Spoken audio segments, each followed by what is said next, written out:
बेळगावतील सीमा आंदोलनात प्राणार्पण केलेल्या शिवसेनेच्या 67 हुतात्म्यांना बेळगावमध्ये भावपूर्ण श्रद्धांजली अर्पण करण्यात आली। शिवसेना आणि महाराष्ट्र एकीकरण समिती यांच्या संयुक्त विद्यमाने आयोजित या स्मरणसभेमध्ये शेकडो कार्यकर्त्यांनी सहभाग घेतला आणि हुतात्म्यांच्या स्मरणार्थ जोरदार घोषणाबाजी केली। बेळगावमधील सम्राट अशोक चौक येथील हुतात्मा स्मारकाला पुष्पहार अर्पण करून सीमा आंदोलनातील योद्ध्यांच्या बलिदानाचे स्मरण करण्यात आलं। बेळगाव शहरातील रामलिंगखिंड गल्लीतील सम्राट अशोक चौक येथे झालेल्या या कार्यक्रमात मान्यवरांनी हुतात्मा स्मारकास हार घालून आदरांजली वाहिली। सीमावादाच्या काळामध्ये बलिदान दिलेल्या 67 आंदोलनकर्त्यांच्या स्मरणार्थ दरवर्षीप्रमाणे यंदाही गांभीर्यपूर्ण श्रद्धांजली सभा आयोजित करण्यात आली। यावेळी उपस्थित कार्यकर्त्यांनी हुतात्मे अमर रहे अशा घोषणांनी परिसर भारावून टाकला। क्रांतिकारी वातावरण निर्माण झाले होते। MES युवा नेते शुभम शेळके यांनी सांगितले की सीमा शिवसेनेच्या आंदोलनात 67 जण हुतात्मे झाले आणि त्यातलाच एक प्रकार हा महाजन अहवाल ठरलेला। त्या महाजन अहवालाला काढण्यासाठी शिवसेनेनं आंदोलन छेडलं आणि त्या आंदोलनामध्ये शिवसेनेचे 67 हुतात्मे झाले। आजची परिस्थिती महाराष्ट्राची आणि एकंदर पाहता त्या हुतात्म्यांचा किती जणांना गांभीर्य आहे खऱ्या अर्थानं प्रश्न आहे। ज्या शिवसेनेनं बेळगावकरांसाठी या आमच्या चळवळीसाठी हुतात्मे दिले त्या शिवसेनेचे 2 भाग होताना त्या ठिकाणीच पाहावे लागतात आणि त्यातलाच एक भाग त्या ठिकाणी ज्याचं नेतृत्व स्वतः या कन्नड सक्ती आंदोलनामध्ये ज्यांनी 40 दिवस तुरुंगवास भोगला तेच आज सीमा प्रश्नाच्या विरुद्ध भूमिका घेणारे पदाधिकारी या ठिकाणी सीमा भागात नेमतात। ही खऱ्या अर्थानं सीमावासियांची शोकांतिका आहे।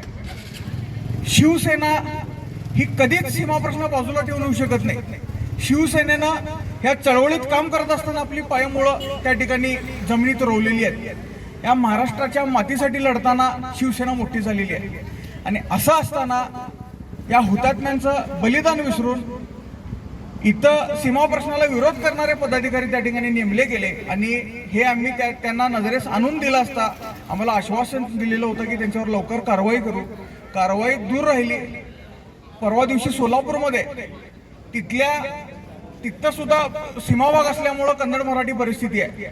तिथल्या लोकांना खुश करण्यासाठी याच सीमा प्रश्नाला विरोध केलेल्या पदाधिकाऱ्यांना बोलून भाषणं करायला लावतात। हे दुर्दैव आमचं आहे।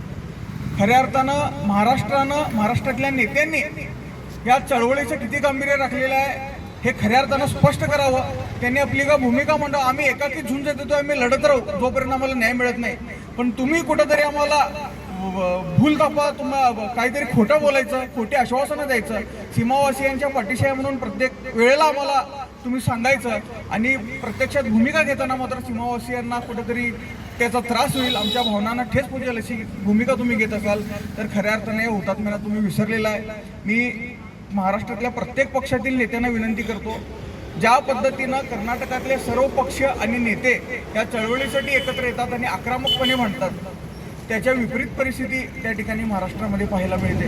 ती आता कुठंतरी थांबली पाहिजेत आणि चळवळीसाठी काम करताना महाराष्ट्र म्हणून तुम्ही एकत्रित यावं, महाराष्ट्र धर्म म्हणून सीमावासियांकडे बघावं आणि आम्हाला या पारतंत्र्यातून मुक्त करावं अशी विनंती करतोय।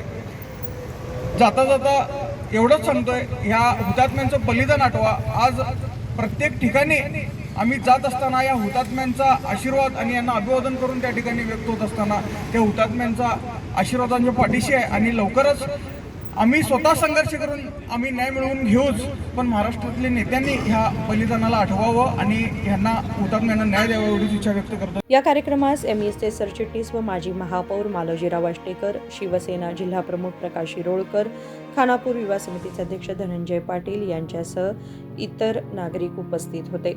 राजशेखर हिरेमठ, KMM मराठी, बेळगाव।